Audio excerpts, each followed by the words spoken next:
ଆମର ଗତ 4/3/2026 ବାଲେଶ୍ୱର ଟାଉନରେ ଦୁର୍ଗା ମଣ୍ଡପ ଆକତପୁର ପାଖରେ ଗୋଟେ ଗଣ୍ଡଗୋଳ ହେଇଥିଲା।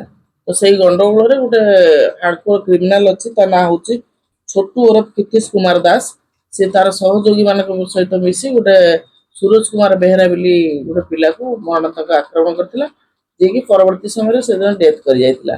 ତ ସେଥିରେ ଆମର ଟୋଟାଲ 2 ଜଣ ସାବାଳକ ଆଉ 5 ଜଣ ନାବାଳକଙ୍କୁ ଗିରଫ କରାଯାଇଛି। ତ ସେଥିପାଇଁ ତାର ଯୋଉ ମାରିଥିବା ୱେପନ୍ ଅଫ ଅଫେନ୍ସ ସେଇଟା ଜବତ କରାହେଇଛି।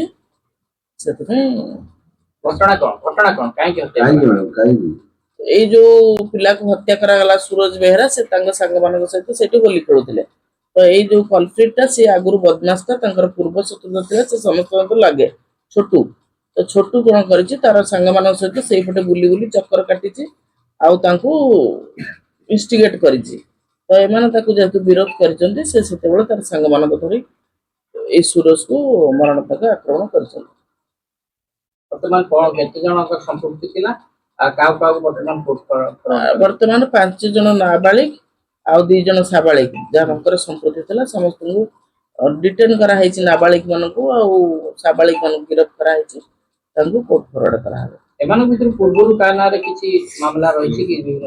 ସେଇଟା ଭେରିଫିକେସନ ହଉଛି, ଭେରିଫିକେସନ ପରେ ଜଣେଇବ। ଗତ 4/3/2026 ବାଲେଶ୍ୱର ଟାଉନରେ ଦୁର୍ଗା ମଣ୍ଡପ ଆକତପୁର ପାଖରେ ଗୋଟେ ଗଣ୍ଡଗୋଳ ହେଇଥିଲା। ତ ସେଇ ଗଣ୍ଡଗୋଳରେ ଗୋଟେ ହାର୍ଡକୋର କ୍ରିମିନାଲ ଅଛି, ତା ନାଁ ହଉଛି ଛୋଟୁ ଓରଫ କିତିଶ କୁମାର ଦାସ। ସେ ତାର ସହଯୋଗୀ ମାନଙ୍କ ସହିତ ମିଶି ଗୋଟେ ସୁରଜ କୁମାର ବେହେରା ବୋଲି ଗୋଟେ ପିଲାକୁ ମରଣାନ୍ତକ ଆକ୍ରମଣ କରିଥିଲା, ଯିଏକି ପରବର୍ତ୍ତୀ ସମୟରେ ସେଦିନ ଡେଥ୍ କରି ଯାଇଥିଲା। ତ ସେଥିରେ ଆମର ଟୋଟାଲ 2 ଜଣ ସାବାଳକ ଆଉ 5 ଜଣ ନାବାଳକଙ୍କୁ ଗିରଫ କରାଯାଇଛି। ତ ସେଥିପାଇଁ ତାର ଯୋଉ ମାରିଥିବା ୱେପନ୍ ଅଫ ଅଫେନ୍ସ ସେଇଟା ଜବତ କରାହେଇଛି।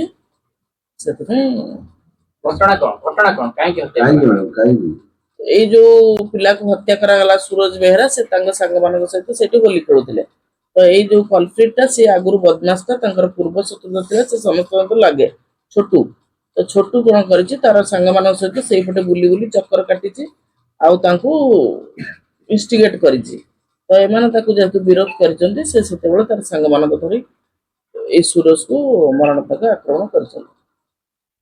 ବର୍ତ୍ତମାନ କଣ କେତେ ଜଣଙ୍କ ସମ୍ପୃକ୍ତି ଥିଲା ଆଉ କାହାକୁ ବର୍ତ୍ତମାନ 5 ଜଣ ନାବାଳିକ ଆଉ 2 ଜଣ ସାବାଳିକ ଯାହାଙ୍କର ସମ୍ପୃକ୍ତି ଥିଲା ସମସ୍ତଙ୍କୁ ଡିଟେନ୍ କରାହେଇଛି। ନାବାଳିକ ମାନଙ୍କୁ ଆଉ ସାବାଳିକ ମାନଙ୍କୁ ଗିରଫ କରାହେଇଛି, ତାଙ୍କୁ କୋର୍ଟ ଫରୱାର୍ଡ କରାହେବ। ଏମାନଙ୍କ ଭିତରୁ ପୂର୍ବରୁ କାହା ନାଁରେ କିଛି ମାମଲା ରହିଛି କି? ସେଇଟା ଭେରିଫିକେସନ ହଉଛି, ଭେରିଫିକେସନ ପରେ ଜଣେଇବ।